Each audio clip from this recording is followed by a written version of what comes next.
a double life. Namumuhay ng mayroong dalawang pamumuhay. At nakita ko po yung mga kapatid, no, na tinamaan ko po yung, yun yung binigay sa atin ng ating Panginoon. At alam ko mga kapatid na medyo masakit yung ating pag-uusapan. Dahil nga po, pagdating po sa ganyan, ito po ay nangangailangan talaga ng tayo eh.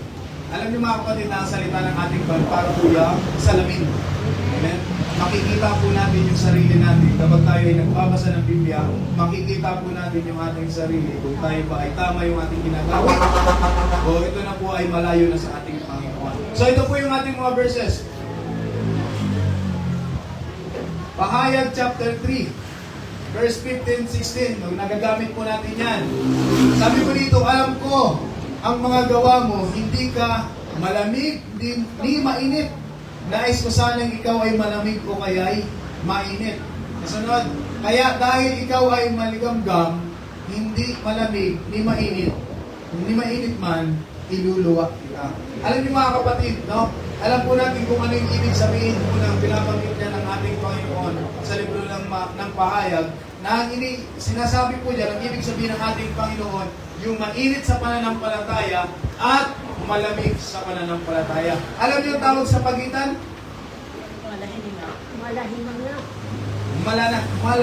Hindi nga. Amen. Ibig sabihin, hindi siya malamig, hindi rin mainit. Ang pananampalataya po, ang dinidiman po na sa atin ng ating Panginoon, kung tayo po ay mainit, hayaan na magpakainit po tayo sa ating Panginoon. At kung malamig, ay huwag natin papayag na malamig ang ating pananampalataya. At huwag din tayong papayag mga kapatid na ang pananampalataya natin ay nasa neutral lang. Alam niyo mga kapatid, sa may mga sasakyan po dito, kapag ang sasakyan ay naka-neutral, nakakaalis po ba yan sa lugar niya? Halimbawa, sa pantay kasi baka pinusukin ako ng mga driver, ay pastor, pag yung medyo patarik, nakatarsyon. Maalit po sa nakaharap ang sasakyan. Pero sa pantay na kalsada, kapag ang motor sa sasakyan, mga kapatid, hindi mo itutulak, at ang gagawin mo lang ay naka-neutral lang, kahit anong bomba po natin dyan sa ating silinyador, hindi po yan aandar. Hindi po yan makakalayo. Ganon din po sa pananampalataya mga kapatid. Kung tayo po ay makukontento lamang na tayo po ay hindi malamig at hindi mainit mga kapatid, ano sabi po dito? Ang sabi ng ating Panginoon, hindi rin tayo magiging kalugod-lugod sa ating Diyos. Ang sabi diyan, inuluwa pa rin po tayo. Kaya yan po yung mga kapatid, yan yung panganib. Danger of living a double life. Huwag tayo mga kapatid bilang mananampalataya. Kung tayo ay mananampalataya, mamuhay tayo bilang mananampalataya. Amen. Huwag na po tayong yung magkaroon ng affair sa mundo mga kapatid dahil tayo po ang siyang mahihirapan. Ano yung mga kapatid yung may ginamit ang Bible mga kapatid, the word, yung nakikiapid sa sanglibutan. Ibig sabihin kung hindi Kristiyanong hilaw, Kristiyanong naging over-familiar sa pananampalataya. Huwag po tayong maging ganyan mga kapatid dahil mamaya mapapag-usapan natin ang panganipunan. Ano pong mangyayari sa atin? Tayo po ay hahatulan din po ng ating Panginoon. At pero po yung video, nakita niyo na ito, naipasa ko na rin yata yan eh. Ayan.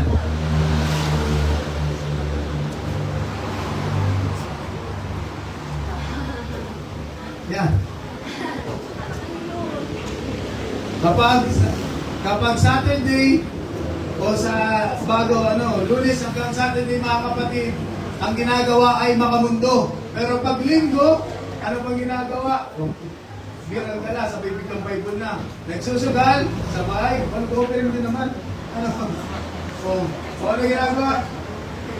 Tayo mga kapatid, hindi po tayo maaaring ganyan. Kasi kapag wala pa tayo sa church, ibig sabihin yung identity natin ay naiiwanan natin sa church. Dapat yung identity natin bilang mga mananampalataya na tayo po ay niligtas ng ating Panginoon, hindi na po dapat yan naiiwan sa church. Kasi kung maraming mananampalataya, mas lalo na sa ating panahon na tayo po'y mga nasa huling araw na sila po ay Kristiyano lang kapag nasa church. Pero kapag sila ay lumabas na ng church, hindi na po ulit sila Kristiyano. Ang tawag po dyan mga kapatid, Kristiyanong doble cara. Alam niyo yung doble cara?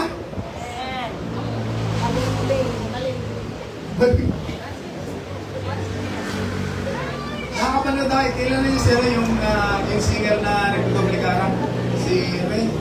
Umay ka ba sa umay ng nagdodoble cara?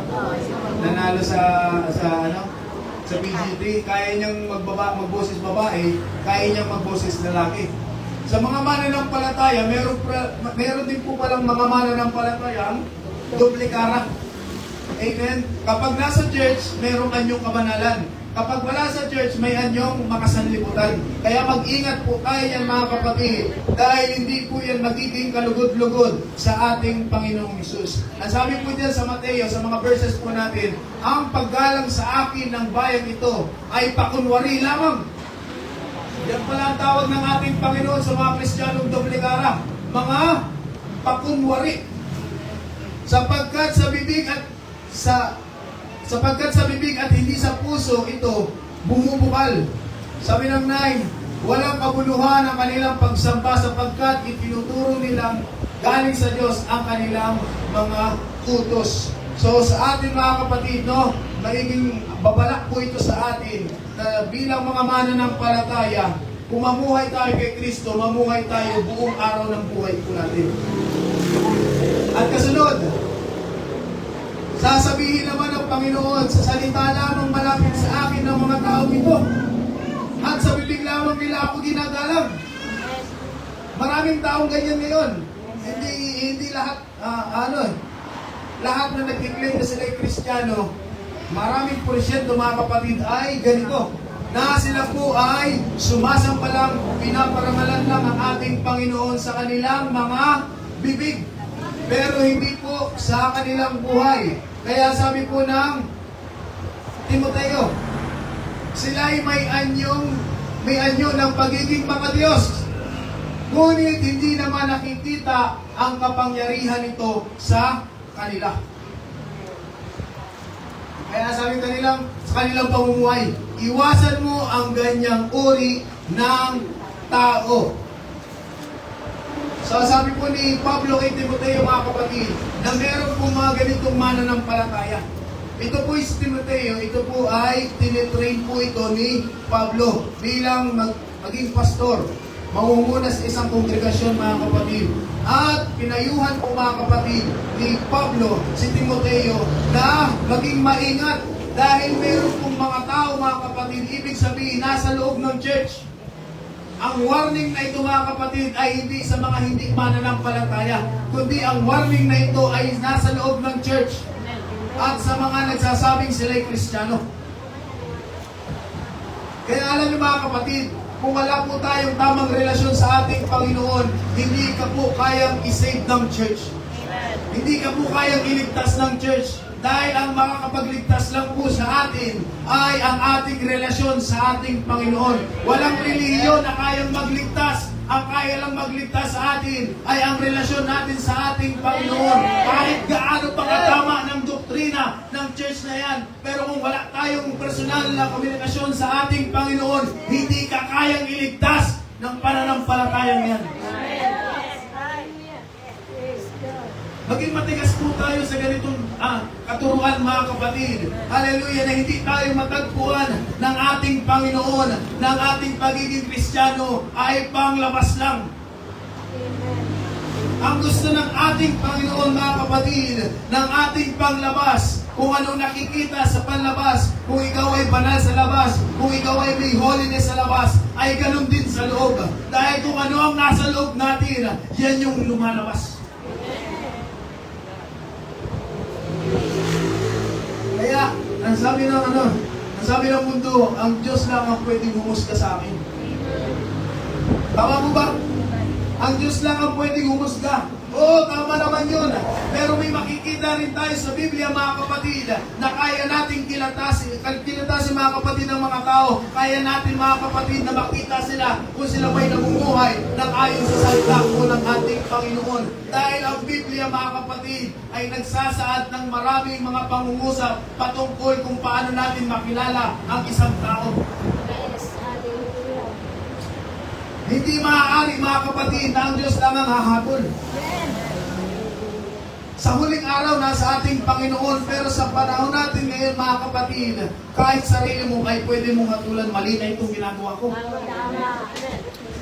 Kasi yun yung alimay ng iba. Yun yung gustong sabihin ng iba, na hindi, mahal naman ako ng ating Panginoon, naiintindihan naman niya yung aking ginagawa. Oo, naiintindihan niya ng ating Panginoon, pero sana'y maintindihan mo rin ang kalagayan mo, na kung pag ipipilit mo yung gusto mo, ito rin ang magpapahamak sa atin.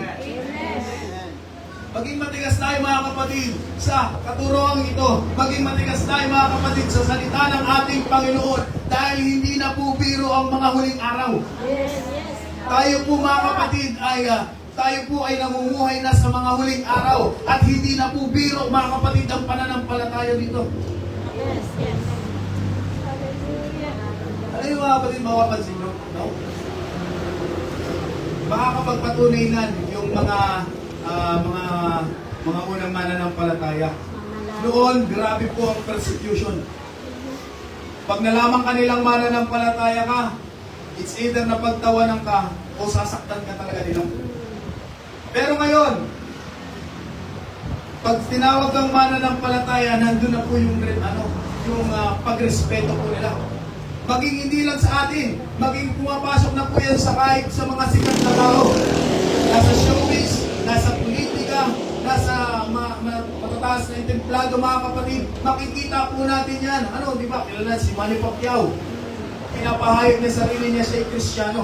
May mga artista, mga kapatid, na pinapahayag nila na sila ay Kristiyano. Si Catherine Nagray, sino ba yung mga Kristiyano? Sila Piolo Pascual, sila Empoy. Ano na yung mga yun? Trax Teddy, sila si Teddy. Teddy Corpus. Ano po? Sino ba? Si Constantino. Nagpapahayag sila yung mga Kristiyano. Dati hindi yun. Pero ngayon, mga kapatid, ang sabi nga ng isang pag-aaral, yung isang study, mga kapatid, na sa henerasyon po ngayon, mas maraming Kristiyano kaysa noon. Ganun na kalaganap, mga kapatid, ang Kristyanismo. Ganun na ang pagtanggap ng tao sa ating Panginoon. Pero sana, mga kapatid, makita tayo ng ating Panginoon na naiiba sa mga tumatawag na sarili nila na sila'y Kristiyano. May kaibahan pa rin po tayo. May pagkakaiba pa rin, mga kapatid, yung tunay na mananampalataya lang sa bibig. Dapat, mga kapatid, ma-depreciate tayo. Tayo yung tunay. Hindi, mga kapatid, nagalit tayo sa ibang pananampalataya. Kundi concerned tayo, mga kapatid, na hindi tayo maging katulad nila. Dahil sa panahon ngayon, mga kapatid, maraming tinatawag na lukewarm Christian. Ibig sabihin, nung sabi kanina, sa ating verse, mga kapatid, sila ay mga malahiningang Kristiyano. Bagamat sila ay nagpo-proclaim na sila ay mananampalataya, pero ang gawa naman nila ay makamundo. Sa tulad dito, mga kapatid, sabi niyan, sila po ay may anyong pagiging Diyos. Ngunit hindi naman nakikita ang kapangyarihan sa pamumuhay. Ibig sabihin, bilang mga mananampalataya, mga kapatid, ang patunay pala na ikaw ay tunay na binago na ng ating Panginoon ay hindi sa sinasabi mo lang, kundi sa ipinapamuhay mo. Madali lang magsabi. Madali lang, mga kapatid, magpatotoo. Madali lang mag-testimony. Pero kung tunay na kilala ka ng mga tao, sinasabihan mo, minsan mahirap ding maniwala. At tao kasi kaya mong bulahin. No? Madaling bulahin ng tao. Meron namang mahirap bulahin, meron ding madaling bulahin. Pero sa mga Kristiyano, mga kapatid, hindi tayo tumitingin sa sinasabi ng tao. Tumitingin tayo sa pinamumuhay ng tao. Dahil dyan po makikita ang tunay na kulay. Tunay na Kristiyano. Tunay na buhay ng Kristiyano.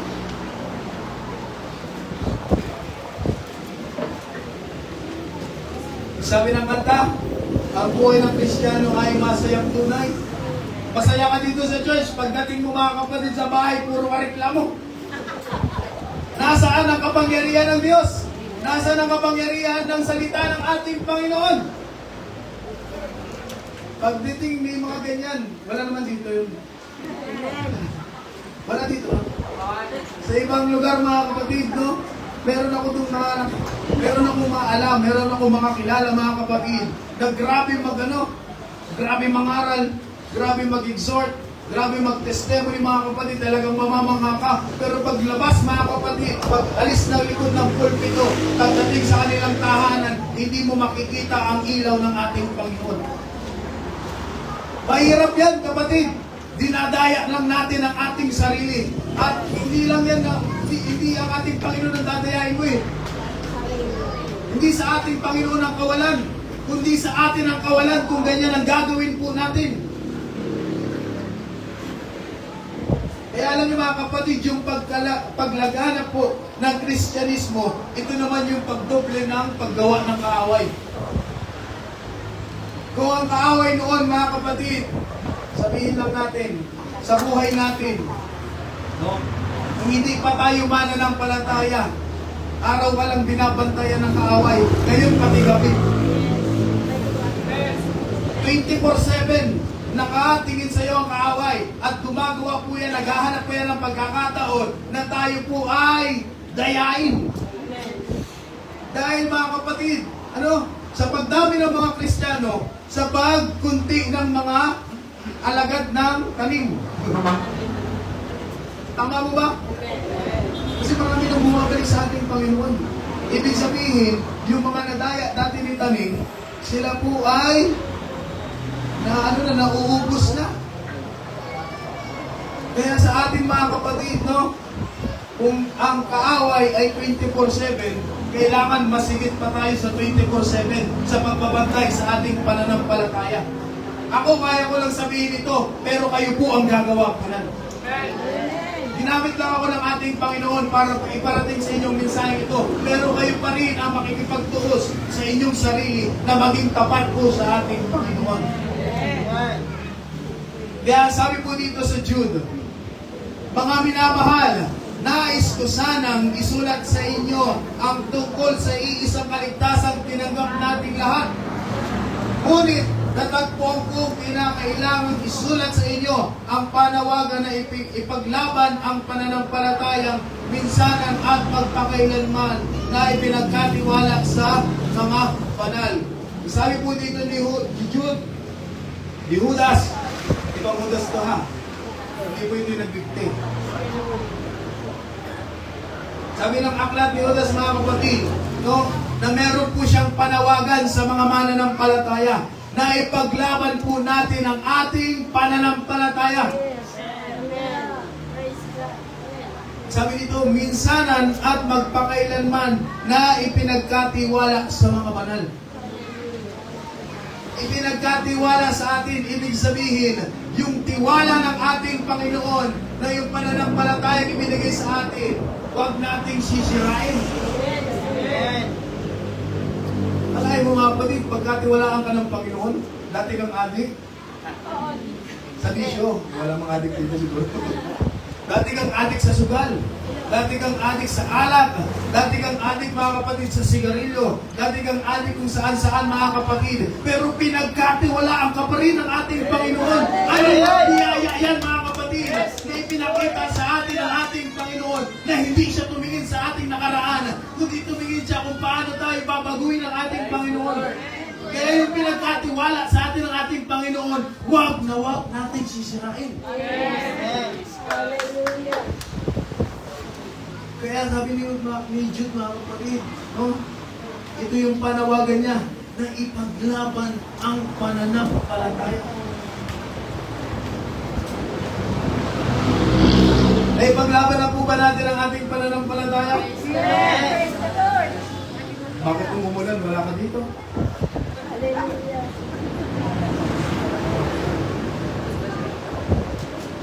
Bakit kung nawalan ka ng pamasahe, nawala ka sa prayer meeting?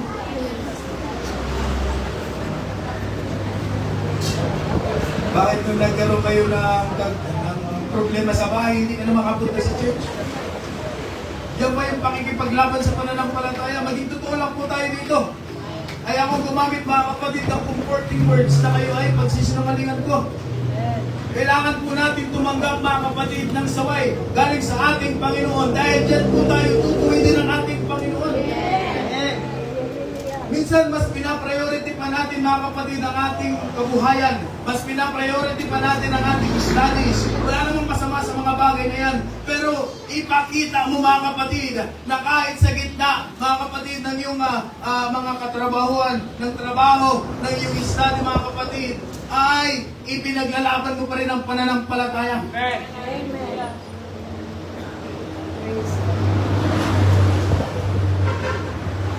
Mahirap mga kapatid. Mahirap maging mananampalataya. Alam niyo po ba yun? Mahirap maging mananampalataya kung ikaw ay hindi sumusunod ng tapat sa ating Panginoon. Dahil marami kang hindi tatanggalin. Ang tawag doon, marami kang mga kapatid reservation. Marami kang gagawing bagay na hindi sa pananampalataya. Mahirap maging Kristiyano mga kapatid kapag ikaw ay hindi tapat sa ating Panginoon. Pero kung ikaw ay magtatapat sa ating Panginoon, yung mga mahihirap na bagay ay tutulungan ka po ng ating Panginoon. Diyan mga kapatid, tumadali ang pananampalataya kapag tayo po ay nagtatapat sa ating Panginoon. Humihirap lang naman ang pananampalataya kapag meron po tayong reservation. Yung mga bagay na ayaw nating bitawan sa ating Panginoon, diyan lang humihirap ang paglilingkod. Amen. Pero kung tayo ay maglilingkod ng tapat sa ating Panginoon, ano ba naman hindi ka tulungan ng ating Panginoon? Nakita ng Diyos mga kapatid ang iyong puso, nakita ng ating Panginoon ang iyong pagtatapat, nakita ng ating Panginoon ang iyong pagpupursige, tutulungan ka po ng ating Panginoon. Lord. Kaya ipaglaban ang pananampalataya. Amen. Sabihin sino mga katabi, ipaglaban ang pananampalataya.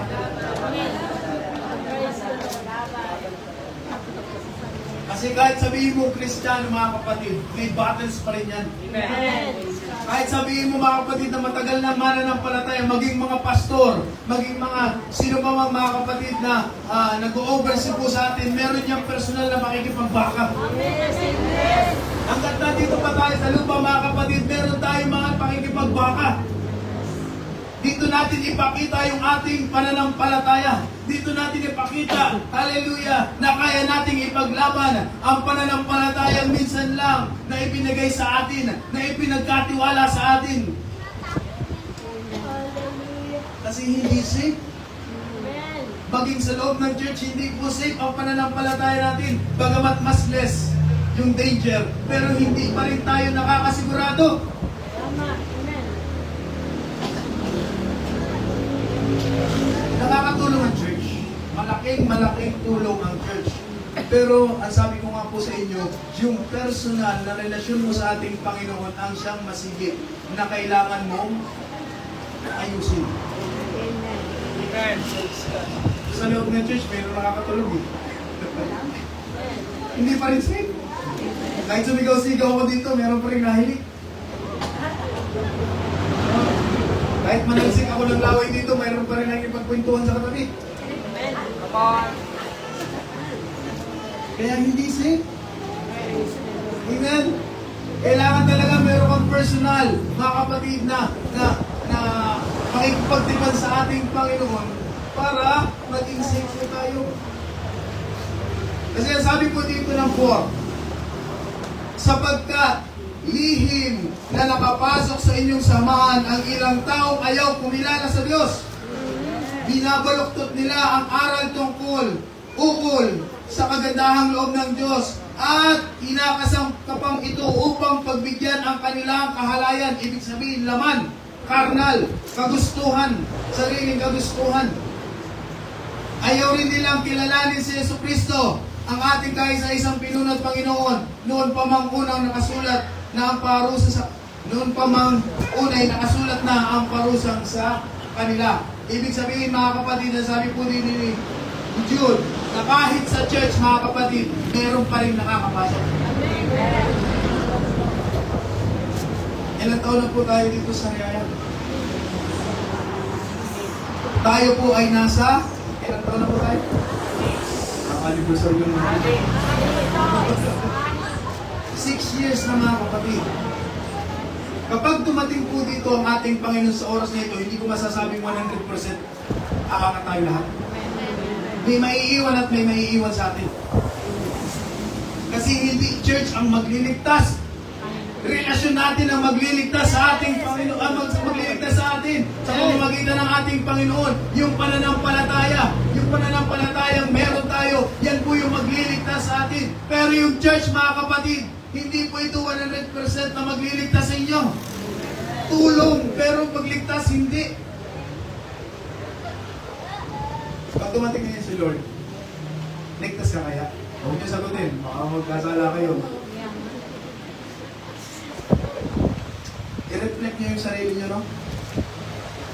Mayroon pumimik. Baka pagdating ni Lord, iwan talaga tayo. No? I-reflect niyo yung sarili niyo. Nagiging tapat ba ako sa ating Panginoon? Sa mga gawain ba nandiyan ako? Sa mga aspeto ba ng buhay ko, nagiging tapat ako sa ating Panginoon? Kasi, sisiyasatin ka ng ating Panginoon. Pagdating, mga kapatid, ng paghuhukom, titingnan ng ating Panginoon lahat ng iyong mga gawa, masama't mabuti, hayag o lihim. Titingnan niya ng ating Panginoon. No? Hindi ako pwede magturo dito, ay ikaw ligtas ka, ikaw hindi. Kasi may sarili tayong buhay. Hindi tayo laging magkakasama. May personal kayong pananampalatayang inaalagaan, mga kapatid, hindi tayo laging magkakasama. Misis ko nga, hindi ko rin laging kasama yan. Kasi isa siya, nasa bahay ako. Kakasama lang kami ng gabi. Misis ko na yun, hindi marami kayo kasama. Tayo pa kaya? Amen? Kaya sabi dyan, mga kapatid, no? Mag-ingat tayo kasi meron dito, ang sabi sa Bible, creeping spirit, mga gumagapang na espiritu na akala natin ay kasama natin. Yung pala ay may ibang plano. Mag-ingat po tayo nan. Ang church ay isa sa malaking target ng kaaway. Sabi ng Korinto, sapagkat, hindi ito katakataka, sapagkat si Satanas man ay nagkukunwaring anghel ng liwanag. Sa 15, kaya hindi katakataka na ang kanyang mga lingkod ay magkukunwaring lingkod ng katuwiran. Ang kanilang kahinatnan ay ayon lamang sa kanilang mga gawa. Ito po ay isang babala para sa ating mga mananampalataya na ang pagiging Kristiyano natin ay hindi dapat linggo lang. Mag-ingat din po tayo sa ating mga nakakasama. Mag-ingat din po tayo, mga kapatid, sa ating mga nakakahalubilo. Minsan, mga kapatid, yan palang mga nakakahalubilo natin, no? Ay ginagamit pala po ng kaaway. Sa church at sa labas. Kaya mo mga kapatid, no? Mas expose po tayo sa sanglibutan. Yung iba po dito, linggo lang po punta. Linggo lang po tayo nag-church. Para yung ibang mga gawain, hindi po namin kayo nakakasama. Mas malaki ang exposure niyo po sa sanglibutan. Sa isang linggo ay meron ilang araw? What? Ito. Parang nag-iisip pa kayo. Baka iba na yung araw nyo. Ha? Ito. Merong 7. At sa 7 araw na yun, ilang beses lang tayo pupunta sa church? 2, 3. Depende sa schedule ng gawain. Pero kalimitan, laging 2. Mga musician, 3. Sa mga singer. Napunta kami ng Thursday, napunta kami ng Saturday, Sunday. At sa 3 araw na yun, na pagpunta po namin dito, hindi buong isang magdamag yun. Ang ating pananambahan ay nagsisimula ng 8:30. natatapos ng alas 12. Pagkatapos nun, uwi na. Ilan lang po yung ginugugol nating oras na magkakasama bilang mananampalataya. Kaya mag-ingat po tayo mga kapatid kung ano yung ating, kung sino yung ating mga kasama kasi baka threat po yan sa iyong pananampalataya. Kaya kailangan natin ng prayer. Kailangan po natin mga kapatid ng pangsama ng ating Panginoon para hindi tayo madaya dahil malaking porsyento ng oras po natin sa isang linggo, hindi tayo magkakasama.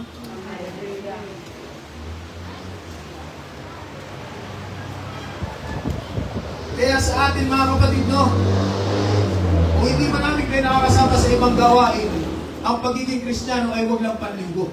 Amen. Araw-arawin nyo ang pagiging Kristiyano. Maging everyday Christian ka. Hindi yung Sunday only. Yung iba nga seasonal. Kristiyano lang pag anniversary. Kristiyano lang pag Thanksgiving. Kristiyano lang pag nag-youth ka. Kristiyano lang pag LM. Kristiyano lang pag may mga malalaking gawain. Saka lang sila nagiging Kristiyano. Pero pag wala lang malaking gawain, okay, sa susunod na ulit. Hindi mga kapatid, araw-arawin po natin ang pagiging Kristiyano para hindi po tayo madaya ng ating kaaway. Kasi malaki po ang posibilidad na madaya po tayo ng kalaban. Dahil sabi ng 1 Peter, humanda kayo at magbantay. Sabi niya sa katabi niyo, maghanda at magbantay. Ang diablo na kaaway ninyo ay parang liyong umaatungal at aali-aligid na humahanap ng masisila. Kung tayo mga kapatid ay merong mga guardian angel, meron din po isang anghel na nagbabantay sa atin. Falling angel. Yun na yung mga bumubulong sa'yo, huwag ka nang mag-church. Sama ang pakiramdam mo, may nararamdaman ka na. Buti na lang si Nanay Sandra talagang nakipaglaban sa pananampalataya. Nakarating po siya dito. Di ba ang ganda ng testimony po niya? No? Kahit tayo. Nanay Sandra talagang may nararamdaman sa rin. Tayo ba kaya kumpleto mga kapatid at walang nararamdaman? Minsan nakakahiya din pagiging malakas. Tinatalo pa tayo ng mahina. Si Nanay Lining, pag wala talagang nararamdaman, hindi talagang kahit anong hirap na umakyat sa sasakyan. Bakit tinatawanan nila Ate Joy? Kasi hirap ng umakyat sa sasakyan, pero nagpupumilit. Ipinaglalaban ang pananampalataya sa atin mga kapatid na mayroong panglakas, mayroong pang abilidad mga kapatid. Gamitin natin ito sa ating Panginoon at ipaglaban natin ang ating pananampalataya. Dahil ang kaaway, paikot-ikot po yan, titingnan ng kaaway. Ay, mahina ito. May sipon, hindi makahinga. Bakit? Pag pupunta ka ba sa church, sisinutin mo ko? Di ba makikinig ka lang? Hindi ka naman iimik dito. Yung pag may karamdaman, depende na siguro yan. Pero kung kaya mo naman, bakit hindi? Ipakita natin sa ating Panginoon, si Lord nga ay pinaghahampas Kinurunahan ng tinik Ginawa pa rin niya yung kanyang dapat gawin para sa iyo. Ikaw, tayo pa kaya mga kapatid, na meron naman tayong kayang gawin sa ating Panginoon. Gawin po natin yan. Ipakita po natin mga kapatid. Hallelujah. Ang kailangan nating ipakita sa ating Panginoon yung paglilingkod natin, maging tapat po tayo. Kasi sa tuwing wala ka sa gawain, meron pong natutuwa. Sa tuwing hindi ka nananalangin, sa tuwing hindi ka nagbabasa ng Biblia, sa tuwing hindi ka nagtatapat, meron pong natutuwang leon.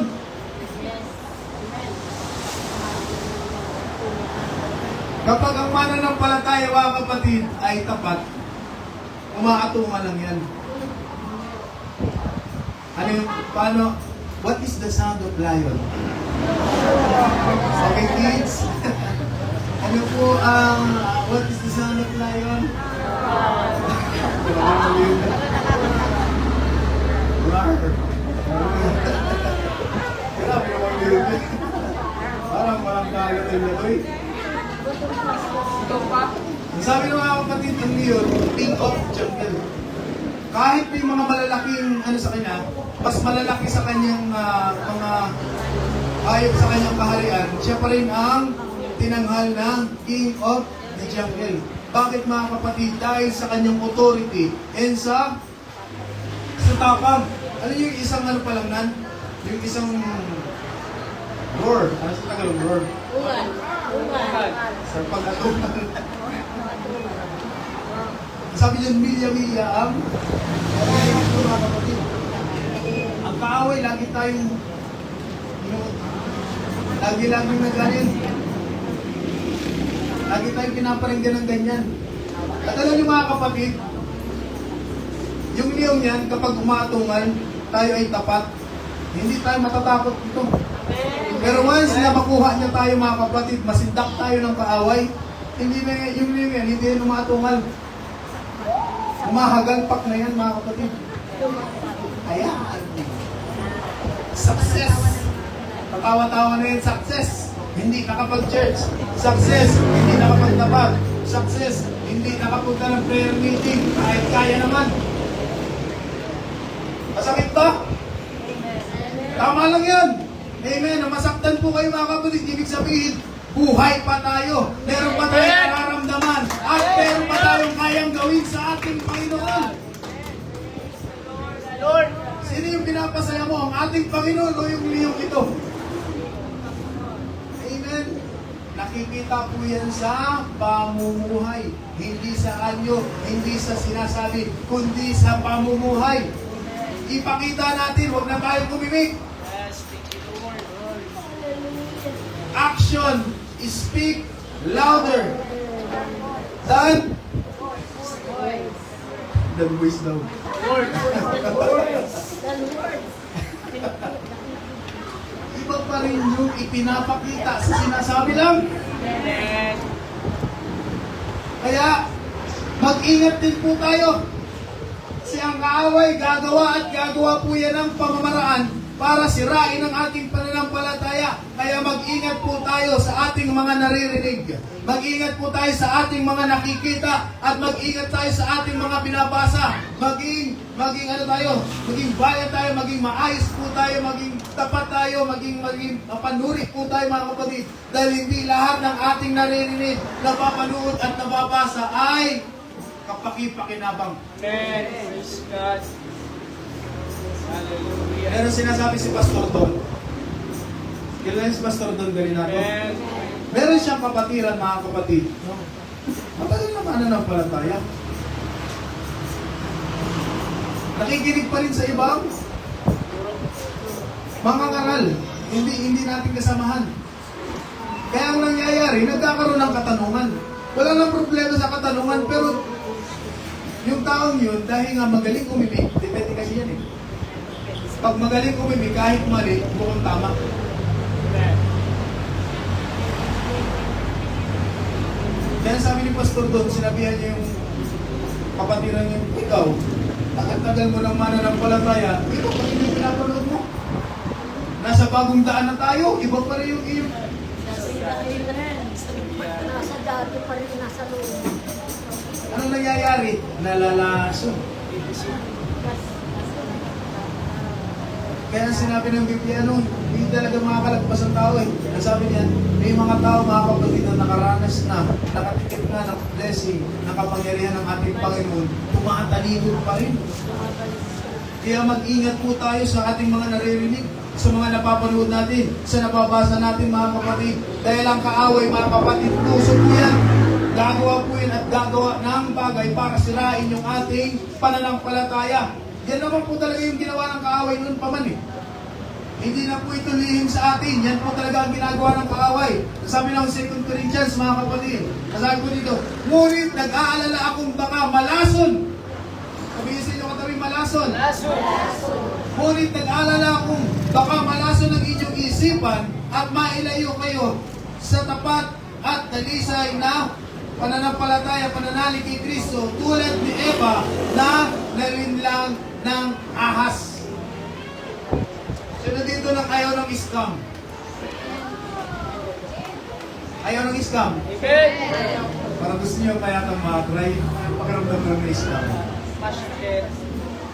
Ano po? Ano ang scam? Panlilin lang. May ino-offer siya na hindi naman niya ibibigay. May mga pangako siyang hindi naman tinutupad. Amen. Sinabi niyang oo, pero sa loob niya hindi. Aray ko.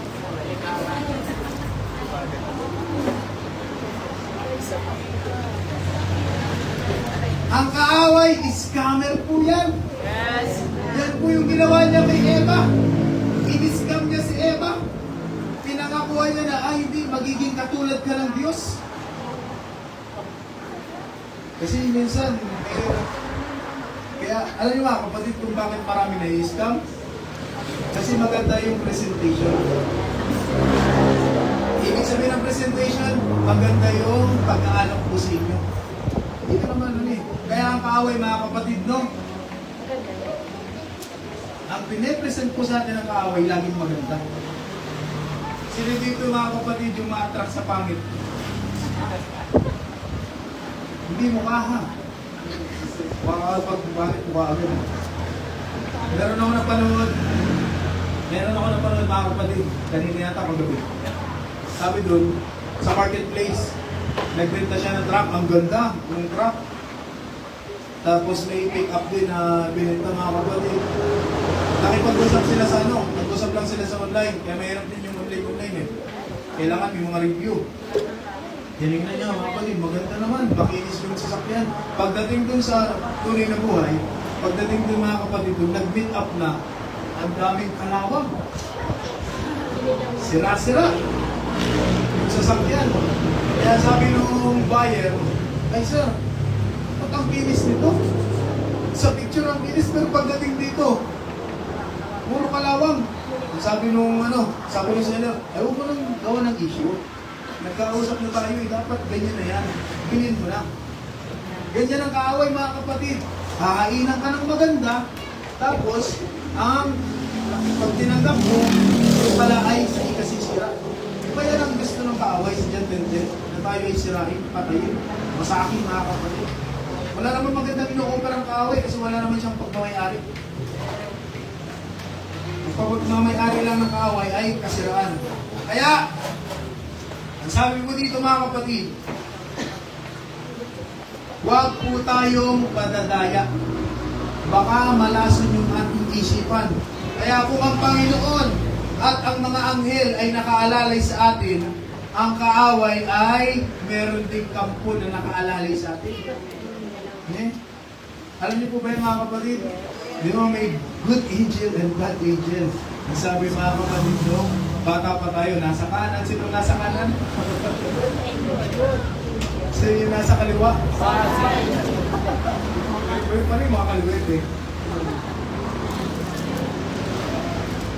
Kaya sabi mga kapatid dito sa Revelation,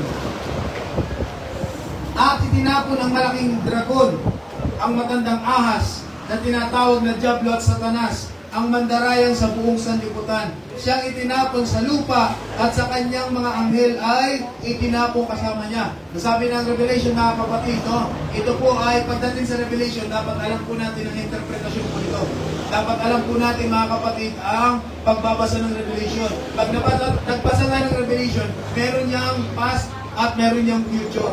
Ganun po ang setting ng Revelation. Merong mga binabanggit, may mga sinusulat na ang reference ay sa past, mayroon ng mga nasa future, hindi pa nangyayari. Sa Revelation pa lang mga kapatid, ipinakita. Kaya ito mga kapatid na sabi dyan, no, na meron pong itinapon sa lupa. Sino ang tinapon sa lupa mga kapatid? Ang Diablo at ang kanyang mga anghel. Anghel din po sila. Pero fallen angel na, kaya sinabi ko po sa inyo, huwag kayong papayag. Sasabihan kayong mukha kang anghel. Ikaw ay isang anghel na galing sa langit. Galit ka, pitigil mo sa tinga. Teka lang, demonyo ba ako? Kasi pag titignan sa Biblia, ang bumagsak sa langit na anghel ay mga demonyo. Sarap lang pakinggan kasi may angel. Kung gusto ko minsan mga kapatid, kapag theologically oriented, mga kapatid, ang tao, huwag kang basta magpapaliwala. Kasi, masalo na kapag hindi ganun kalalim, mga kapatid, yung ibong ano. Kasi ang anghel, mga kapatid, wala namang itsurang tao ng anghel. Meron. Pero may mga kasamang ibang mukha. Alam mo, mga kapatid, ang tunay na itsura ng anghel, kapag binasa natin sa Biblia, puro mata. Mata, hindi siya mukhang tao. Kaya, siguro, malaki ang mata mo, hindi mo kuha ka mag-anghel. Kasi puro ka mata, malaki ang mata. Nangano na pala sa'yo. Naaway ka na pala. Amen. So, kaya maging ano tayo, maging marunong tayo sa Biblia, mga kapatid. Baka tayo ay dahil nga Biblia ang gamit, ay kala natin ay okay. Maging mapag-asid po tayo. No? Kaya kailangan natin mag-aral ng Biblia. At sabi ng 10, as narinig ko ang isang malakas na tinig sa langit na nagsasabi, ngayong darating, ngayong dumating na ang kaligtasan at ang kapangyarihan at ang kaharian ng ating Diyos, at ang kapangyarihan ng kanyang Kristo, sapagkat itinapon na ang tagapagparatang sa ating mga kapatid na siyang nagpaparatang sa kanila sa harapan ng ating Diyos araw at gabi. Alam mo, mga kapatid, nasabi po dyan, yung inihulog po dito si Satanas at yung kanyang mga alipores, mga kapatid, siya po yung tagapagparatang. Ibig sabihin, siya po yung taga-sumbong sa ating Panginoon. May nagre-report sa mga mali nating ginagawa. Sabi po dito, mga kapatid, sa tagapagparatang. Ibig sabihin, pinaparatangan tayo yung mga mali natin. Ay, ito, tinan mo ito. Kulang yung text na. Kulang ng 5 piso, sasabihin ko doon. Tinan mo ito, napasting daw pero kumain ng umagahan.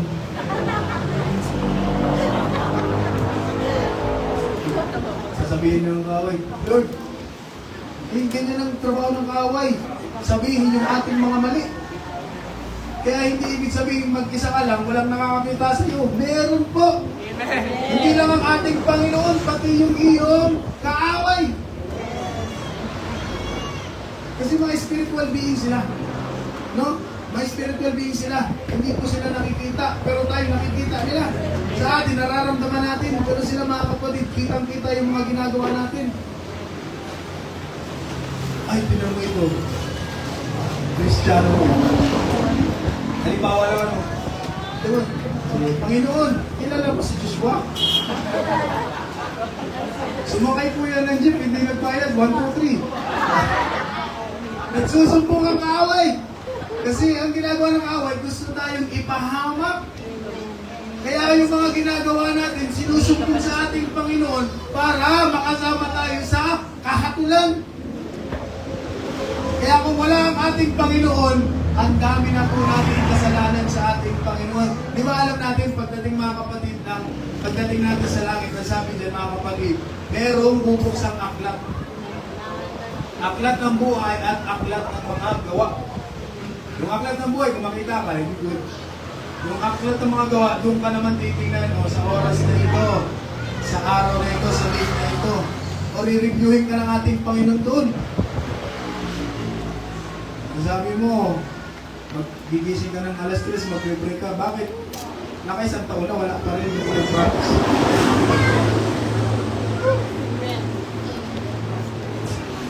Sinong nagawa nun? Yung kaaway. Bakit mga kapatid? Bakit ganyan ang kaaway? Gusto mandamay. At isa pa. Bakit ganyan ang kaaway? Sabi po ng pahayag, Revelation chapter 12 verse 12. Kaya nga, magalang kayo o kalangitan at lahat ng naninirahan doon, ngunit sawi kayo. Ang sabi ng iba sa malalim na salin, aba sa inyo na tagalupa at karagatan, sapagkat aba sa inyo ang diablong galit na galit, sapagkat sa pagkaalam na maikli na ang kanyang panahon. Ang diablo mga kapatid, walang magandang gagawin po sa atin dahil galit na galit po ang diablo sa atin. Kaya lahat ng pamamaraan para tayo mga kapatid ay bumagsak sa pananampalataya, gagawin niya dahil ang galit ng kaaway ay hindi po yan napupugnaw. Amen. narinig ako, isang mananampalataya. Matagal na yun. Ang sabi niya dun sa kanyang pastor, Pastor,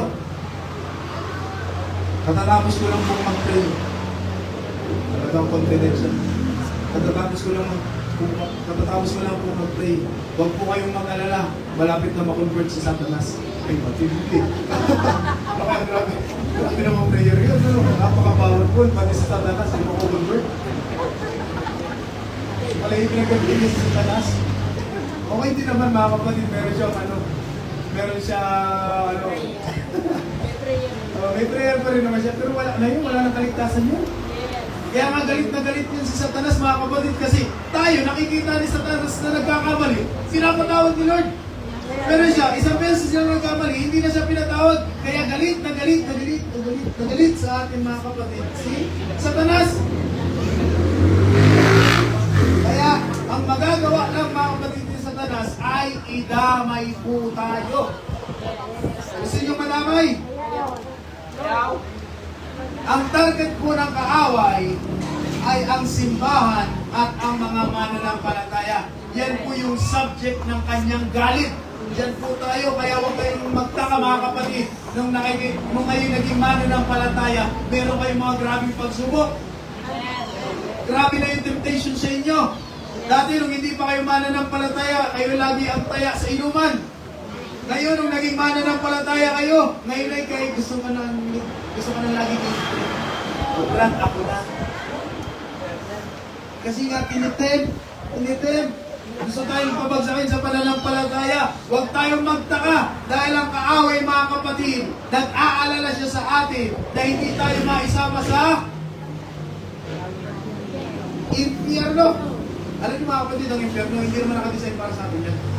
Nakadesign po yan sa mga pasaway ng anghel. Pero dahil ang tao ay nagiging pasaway, sumasama po sila doon. May recruitment. Sino nag-recruit dito? Marami pong na-recruit sa atin noon. Pero buti na lang, may agent ang ating Panginoon, ang kanyang banal na Espiritu, mga kapatid. Hallelujah, na ipinarandam sa atin ng ating Panginoon na hindi para tayo doon, kundi para tayo sa langit, mga kapatid, na makasama ng ating Panginoon. Kaya yung galit ng kaaway, mas lalong tumitindi. Talamak ka na doon eh. Pero binago ka ng ating Panginoon. Kaya tandaan natin, lahat pwedeng gamitin ng kaaway para pabagsakin ang ating pananampalataya. Ang sabi ng Mateo, sumagot si Jesus, mag-ingat kayo upang hindi kayo mailigaw ni naman. General, maraming paparito sa pangalan ko at magpapanggap na sila ang Kristo at marami silang maiiligaw. Sino dito ang nag-claim sa Pilipinas na siya ay Son of God? Appointed Son of God? Alam niyo mga kapatid, si Apollo Kibuloy, dating UPC po yan. Pero dahil nalaso ng kanyang isipan, umalis siya mga kapatid sa tunay na katuruan at gumawa siya ng sariling katuruan. Bagamat ang kanyang doktrina ay iisang Diyos, pero sumama siya din sa Diyos na yun. Naging appointed son. Marami bang miyembro? Marami po. Ibig sabihin nga mga kapatid, no, sa mga naririnig at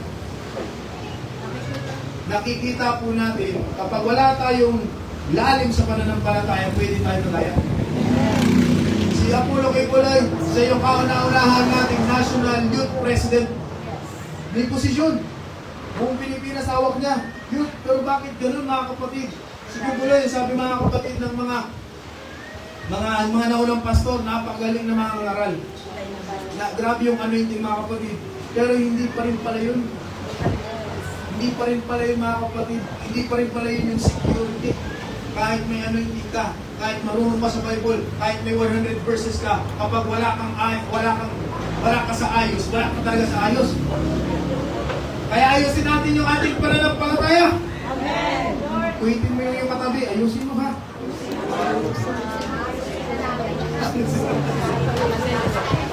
Ayusin niyo yung pananampalataya. Ayusin natin ang ating pananampalataya.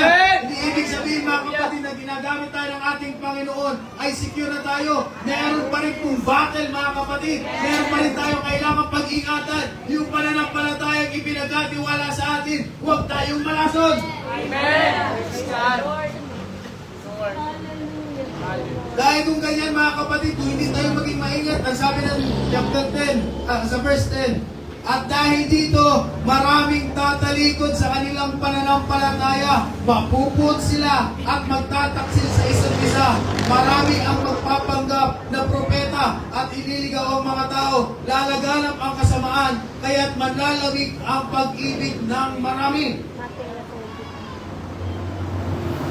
Ang maganda yung 13. Ngunit, ang manatili, tapat hanggang wakas, ang siyang maliligtas. Amen. Hallelujah! Ang manatili sa ating Panginoon hanggang sa pagdating ng ating Diyos ay maliligtas. Amen. Praise God. Hallelujah! Lord.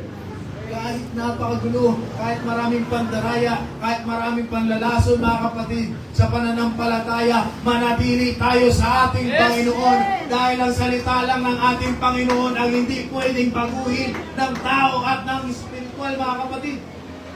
Kasi kung ano ang nakasulat ay nakasulat na. Yes. May kapangyarihan ako yan mga kapatid. Kaya manatili po tayong tapat. Sino gusto maligtas? Amen. Hallelujah! Magtapat tayo sa ating Panginoon. Kaya naway matagpuan tayo tapat ng Panginoon. Kung hindi tayo magpapasakop sa kapangyarihan, kung hindi tayo magpapakumbaba sa kapangyarihan ng ating Panginoon, malaki ang posibilidad na malason po ang ating pananampalataya. Ang sabi ng Mateo, hindi lahat ng tumatawag sa aking Panginoon ay papasok sa kaharian ng langit, kundi ang mga taong sumusunod sa kalooban ng aming Amang nasa langit sa araw ng paghuhukom. Ang magsasabi sa aking Panginoon, sabi dito mga dito yung nakakalungkot. No? Mananampalataya yan. Marunong mag-pray yung mga yan. Ano ang sabi ng ating Panginoon? Hindi lahat ng tumatawag para sa Kanya ng Panginoon ay kilala ng ating Panginoon. Kilala ng Diyos. Kasi nakikilala tayo sa ating pamumuhay. Kasi doon nagkakaroon ng kapangyarihan. Kaya sabi ng mga kapatid sa araw ng paghuhukom, maraming magsasabi sa ating Panginoon, Panginoon, hindi po ba sa inyong pangalan ay nangaral kami? May mga evangelist, may mga preacher, may mga workers, may mga pastor, may mga mananampalatayang nangangaral, nagsishare ng salita ng ating Panginoon. At sabi pa dito, may mga miracle workers pa. Nagpalayas ng mga demonyo at gumawa ng mga himala. Ibig sabihin, nag-operate ang kapangyarihan ng ating Panginoon. Pero sabi ng 23, ngunit sasabihin ko sa kanila, hindi ko kayo kilala. Lumayo kayo sa akin, kayong mga gumagawa ng kasamaan. Hindi pala ibig sabihin na nag-operate sa iyo ang kapangyarihan ng ating Panginoon ay secure ka na. Marami kasing ganyan. No? Maraming ganyang mga mananampalataya na sila po mga kapatid ay naging ayos nung una pero nung dulo ng buhay nila ay umalis sa ating Panginoon. Nawala yung pag-ibig nila sa ating Panginoon. Hallelujah! Yung apoy sa pananampalataya ay dapat laging manatiling maningas. Huwag tayo sanang magaya dito mga kapatid na nagsasabi sa ating Panginoon, Lord, gumawa naman kami. Lord, meron naman akong ginawa sa iyo. Nangaral ako, meron pa nga mga na-convert. Lord, nakapagpatayo pa nga ako ng church. Lord, nakapag-baptize pa ako ng marami. Lord, nakapamigay pa ako ng mga Bible, nakapagbigay ako ng tract. May mga nabagong buhay, may mga nag-pray, may mga pinag-pray ako, Panginoon, sa pangalan mo bilang gumaling, may mga patay na buhay. Grabe yung mga kapatid, pero sa kami ng ating Panginoon, hindi pala yun ang batayan. Ang batayan pala mga kapatid ay yung pagiging tapat ng mananampalataya. Yan yung danger mga kapatid ng ministry na may power gifts. Ano yung power gifts mga kapatid? Yung nakakagawa ka ng himala. Lahat naman tayo marunong. Lahat tayo kaya. pinagkakalooban ng ating Panginoon. Pero yun yung danger. Kasi sabi nung isang nabasa ko mga kapatid, once na tao ay ma-activate niya yan, halimbawa, nalaman niya na meron siyang gift of healing, magano yan? Mag-ooperate po yan.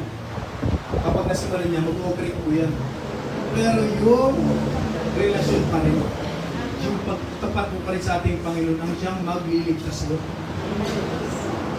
Kaya hindi sa mga na-accomplish mo noon, kundi sa pagtatapat na ginagawa mo ngayon, diyan kahahatulan ng ating Panginoon. Kahit ano pang ginawa mo nung nakaraan, mga kapatid, kahit nahigitan mo pa si Pedro, nagbaptize ka ng 3,000, 5,000, mga kapatid, hindi yan ang magliligtas sa iyo. Ang magliligtas sa iyo, yung status mo ngayon na maglilingkod sa ating Panginoon.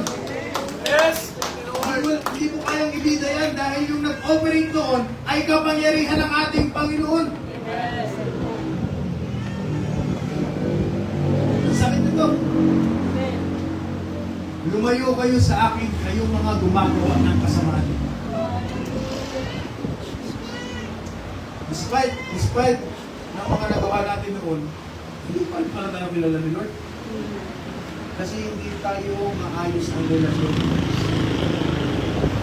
Kaya huwag nating sayangin ang panahon. Yamang nasa tamang pananampalataya na tayo at kilala natin ang tunay na Diyos, sumunod na tayo ng tapat sa ating Panginoon.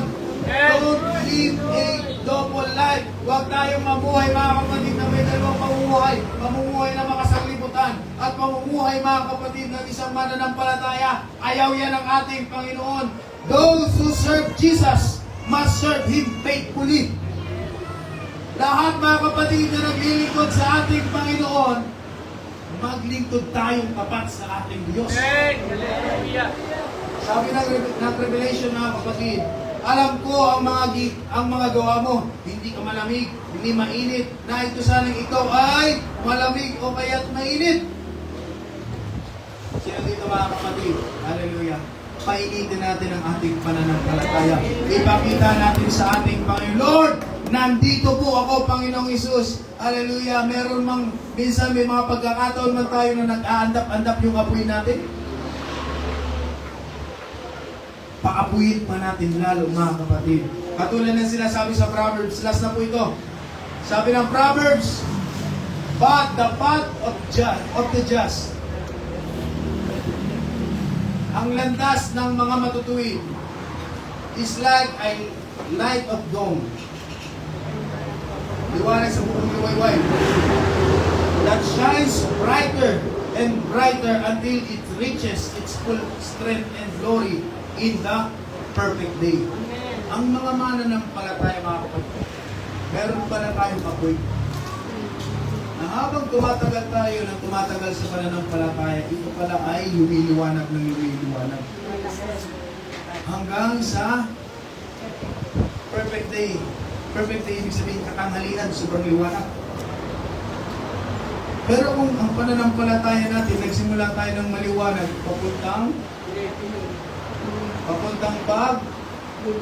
dilim, mahirap pala yan. Ang sabi lang dito, mga kapatid, ang landas ng mga matutuwid, siyang mas lalong lumiliwanag ng lumiliwanag.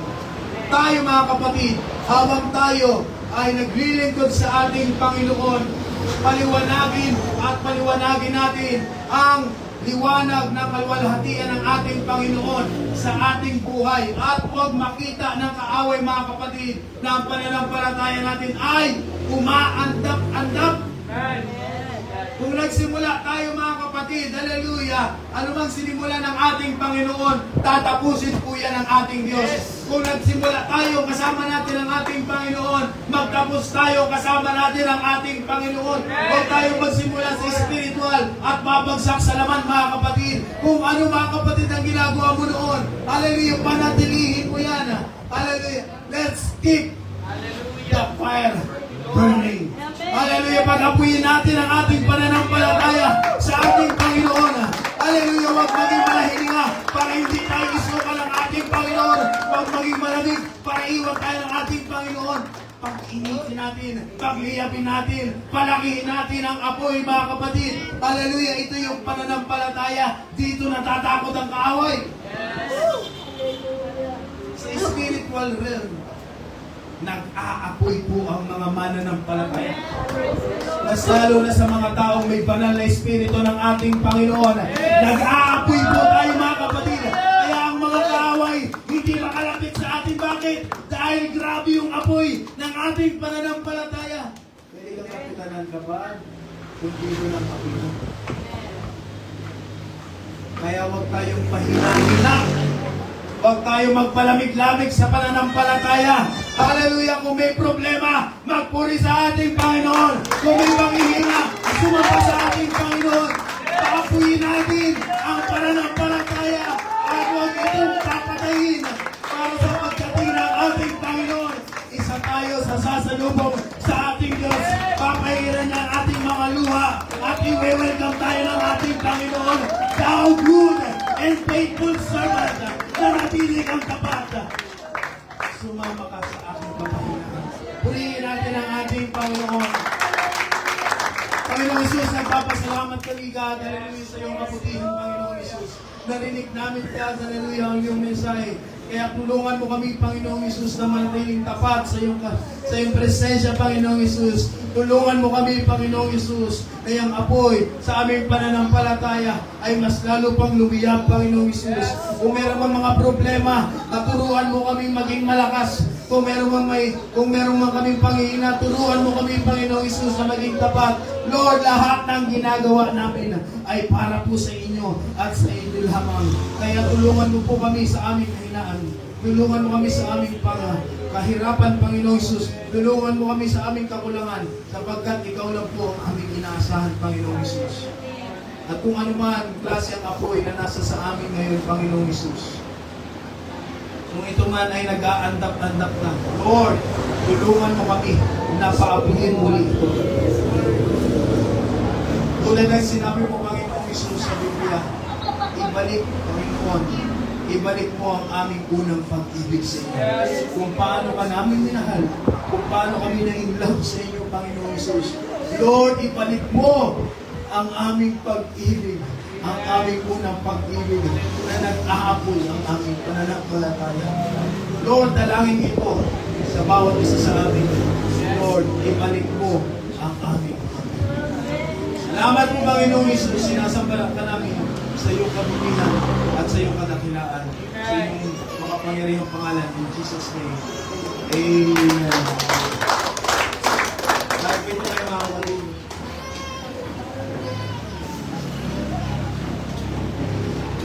Hallelujah. Naging mabuti ba ang ating Panginoon? Hallelujah. Mahal mo ba ang ating Panginoon?